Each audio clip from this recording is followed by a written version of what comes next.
remembered by African audiences for his roles in the movie Coming to America and Kunta Kinte in the critically acclaimed miniseries Roots, a role that earned him an Emmy nomination. And not far from VOA headquarters, Bob Marley's 5 sons made a stop in the state of Virginia on their multi-city tour, bringing their late father's timeless message to audiences worldwide.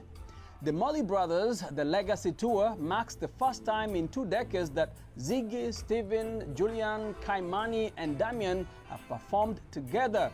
Each of the brothers have carved out their own successful career in music, while they continue to carry forward their father's powerful heritage. Stephen Marley said that the brothers plan to collaborate on a new album to continue championing their father's enduring message of positivity and unity.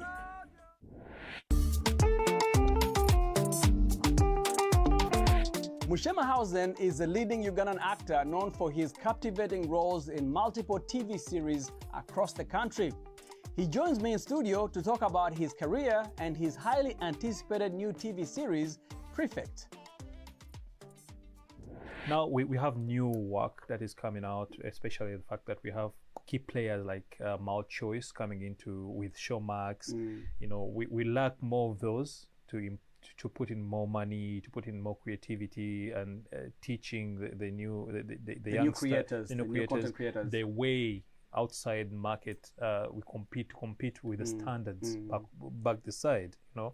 So they're really trying so hard, but we need more of Showmax, Netflix to come through. You so know? These platforms have helped you elevate your game in a way. So much, because right now we have our show like Sanyu being previewed in South Africa. You know, the ratings. Earlier we talked about the ratings, and you know, back then we didn't have how to know that whether the show is being watched by how many people. Right now we know that the show is being downloaded by this kind of numbers, and these numbers help to bring in money because now you know. How did you start into acting yourself? First of all, I started as a model. And I did that for a couple of years as a model into the fashion business. I won awards back in Uganda. I modeled on Tanzania on platforms like Swahili Fashion Week back in Tanzania, and so many shows around East Africa. I was in magazine shoots, underwear shoots, name it. Yeah, you've been around. I've been around. So when I crossed over to film, it was the same strategy I used. I said, you know what, back to zero, I have to learn new stuff. So I started with theater. I crossed over from theater, from the shows we did like Tragedy of Macbeth, and then into film we did the Hostel series. We've done shows with MTV, Second Chance, the remake of the Telemundo show, and then so many shows. Right now the current one that is booming in East Africa or in Uganda as well, it is Sanyu. It's a 880 episode, 4 years of filming. Wow. On a set. Wow. You know, it's a success. We are happy. And you're currently working on a new project, launching soon. Yeah, we are launching Prefects. Yeah. A show that was filmed in Kenya with Kenyan and Ugandan actors. Such a great show that depicts the political atmosphere in Africa, where we look at the powers of prefect. In school. In school. Yes. I like that. A prefect has more power than a teacher. Yeah, absolutely. I remember that as a person who went to school in East Africa. Imagine Yes. a prefect has more power than a teacher. A teacher, why were you taking my student from class? Shut up. He didn't lay his bed. He didn't make his bed. I'm going to punish him. Imagine. Yeah. So the political atmosphere shows you the power that the student has vis-a-vis the current political leaders in the country. Yes, so we're looking at that, and the reason why it was filmed in Nairobi is because of the political atmosphere back home in Uganda. Sebastian Cruz is a Cape Verdean Swedish dancer, mentor and physical health expert, celebrity trainer and public speaker. He developed an innovative method that transcends conventional fitness, offering a dynamic pathway to enhance stamina, focus, and decision-making agility. His client list includes Madonna. Cruz sees social media as a powerful tool for business growth. Let's check it out. Sebastian Cruz, or Coach Sebastian, participant of Mandela Washington Fellowship Summit 2024, is an international dancer with over 15 years' experience.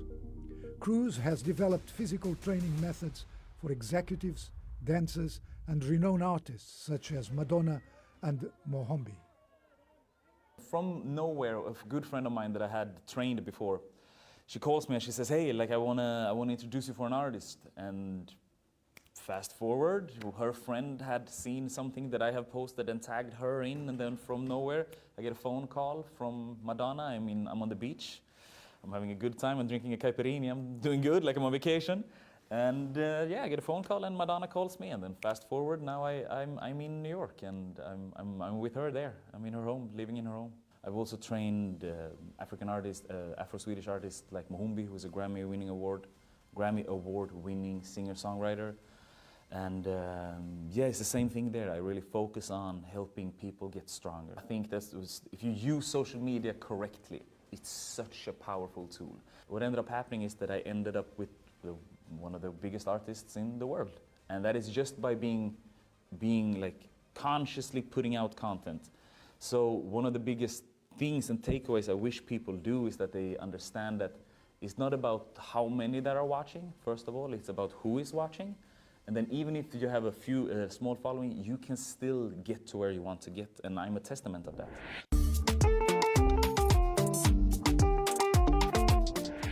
Law and Order Special Victims Unit has been renewed for its 25th season. It is the longest-running primetime drama on US television. The show's lead character, Captain Olivia Benson, played by Mariska Hargitay, has become such a fixture in American life. She was recently honored by the Smithsonian's National Museum of American History. Viewers Maxim Adams has the story.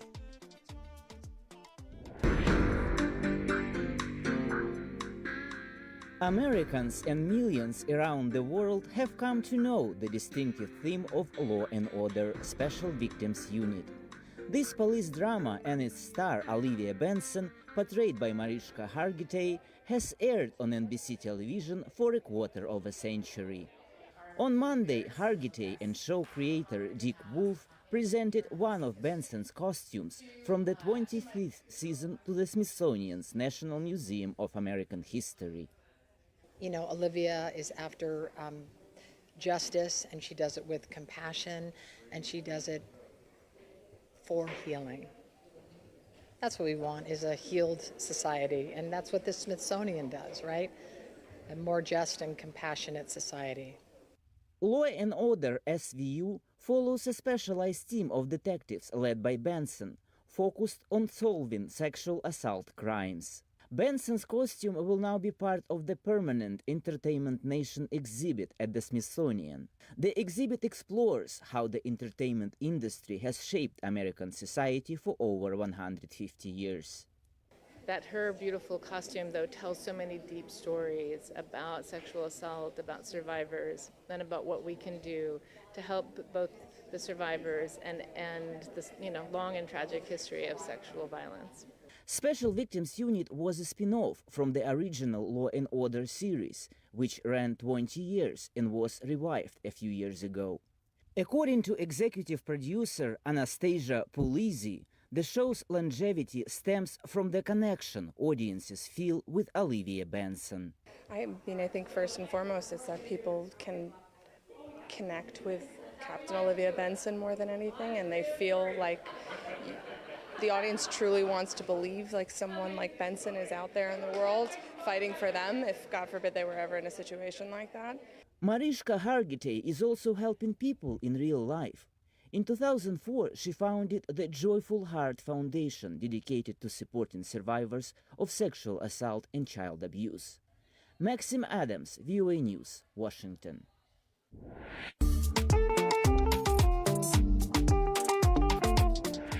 Zimbabwean authorities are hoping tourism will help revive the ailing economy, as one government official cites new figures that show more tourists are visiting Victoria Falls, known as one of the 7 natural wonders of the world.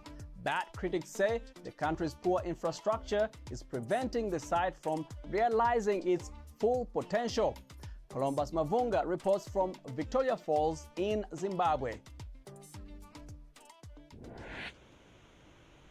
Even though water levels at Victoria Falls on the border of Zimbabwe and Zambia are lower than usual, tourists like Sarah are still visiting in large numbers. I am impressed, to be honest. I've been enjoying too much the country and the culture, and also obviously this site, Victoria Falls, is wonderful.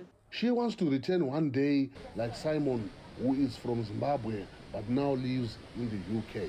Yeah, I returned to come see Victoria Falls as an experience because when I was young I never really got to see it.